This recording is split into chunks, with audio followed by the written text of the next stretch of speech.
Pontius Pilate was the only character in the Bible worthy of honor. And of course, a lot of people know that Pontius Pilate was the person who Jesus was brought before. He was in charge at the time, and he was given the decision about whether to condemn Jesus to death or not. And I'll show you a picture of Pilate here. Pontius Pilate. That's the typical depiction of him being this, like authoritarian ruler, of course.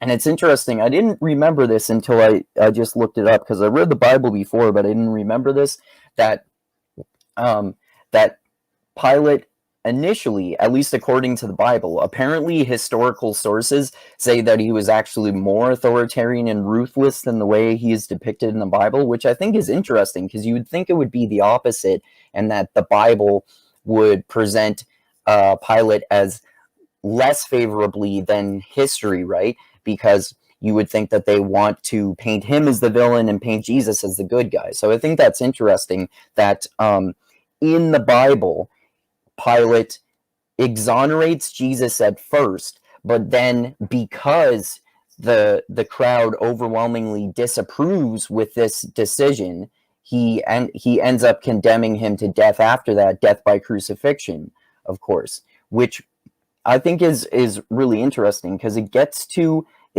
another one of Nietzsche's claims, which is that Pontius Pilate was the only character in the Bible worthy of honor.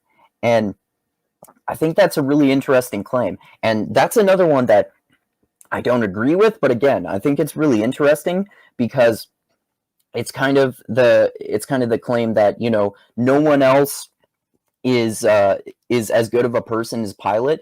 And I don't think he fully elaborates on that, but in terms of what I know about Nietzsche, I know that Pilate asked what is true.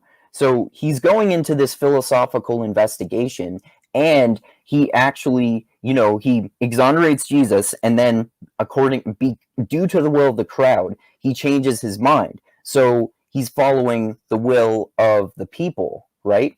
And Nietzsche actually writes really, really critically about truth in a lot of his writing too.